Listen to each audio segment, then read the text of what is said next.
It doesn't look like much, but this fine, powdery, grey ash is what caused all the trouble to air traffic recently.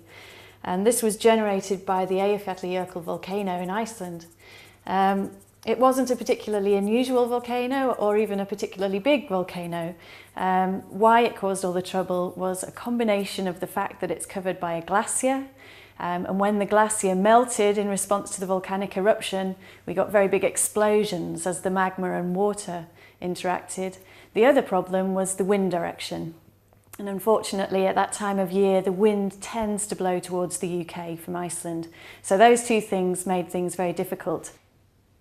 My name is Sue Loughlin and I'm the head of volcanology at the British Geological Survey.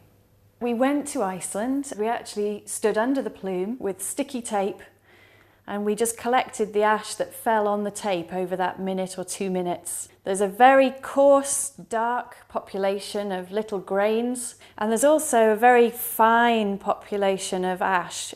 This showed us very clearly that there was two types of activity taking place on this particular day. There was very fine ash production, as well as these explosions generating these blocks of small pieces of rock.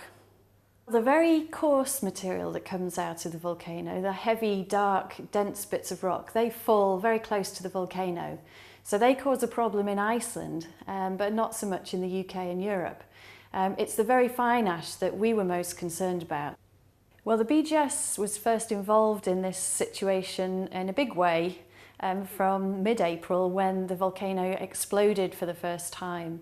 And then based on international regulations, whenever there's volcanic ash in the air traffic needs to be halted for safety reasons. And it was at that point that we were first brought in to advise the government about this particular volcano and about what could happen next, basically, what were the future scenarios that were possible. The key to knowing what volcanoes are likely to do next is the past. Frequency of eruptions, sizes of eruptions, style of eruption. And when you have this good, thorough history in place, then it puts you in a better position to say what might happen next. In this particular case, the historical record in Iceland is actually very, very good. As you know, from Iceland, there's the sagas and all sorts of things. So there's a very strong written record going back hundreds of years. And that put us in a good position really straight away to start addressing scenarios and probabilities of future eruptions.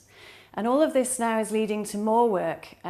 We need to know more about this volcano and other volcanoes in Iceland which might erupt. There's always more that can be done. It's very surprising how many volcanoes worldwide are very poorly known in terms of their geological history and also very poorly monitored. In Iceland, fortunately, the Iceland Met Office and the University of Iceland have an absolutely state-of-the-art monitoring network. But nevertheless, things can always be improved a little bit. So we're hoping to help there by supplying a little bit of extra equipment.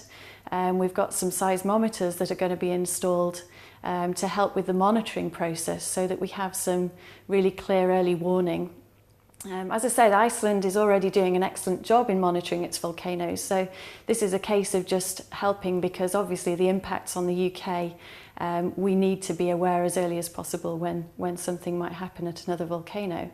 We're also doing a lot more work on just looking at historical records of particular volcanoes. So for example, Katla, which is a well-known large volcano next to Eyjafjallajökull.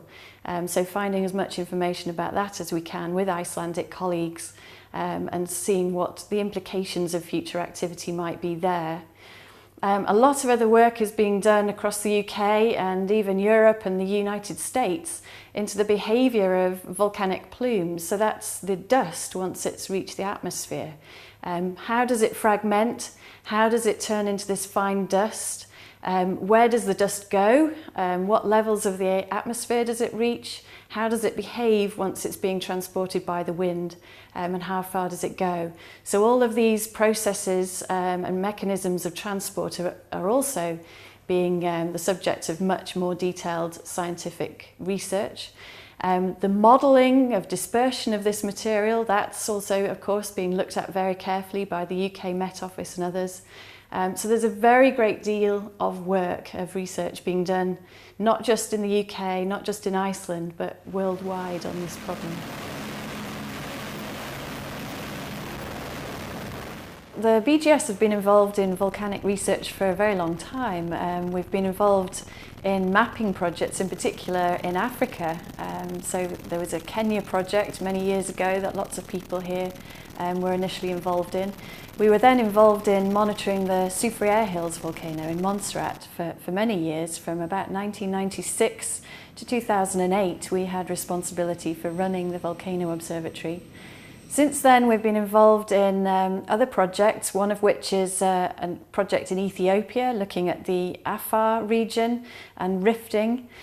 So one of our staff members is involved with many other researchers across the UK in that project.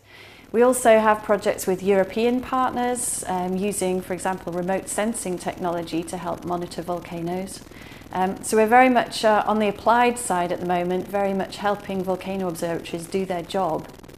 And the main aim, as with I think most volcanologists, is to try and reduce risk. There are very many people around the world now living within reach of potentially active volcanoes. And really it's all about how we manage that risk. We need to make sure people understand risk, understand the volcanoes and understand what they're capable of. So hopefully BGS will be part of this larger international effort to reduce the impacts of future volcanic eruptions.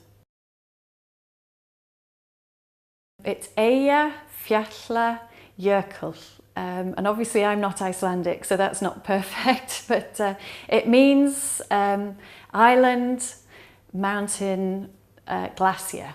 So it's three words basically strung together in Icelandic, so it's quite logical because it's on the coast, so from this volcano you can see the islands offshore.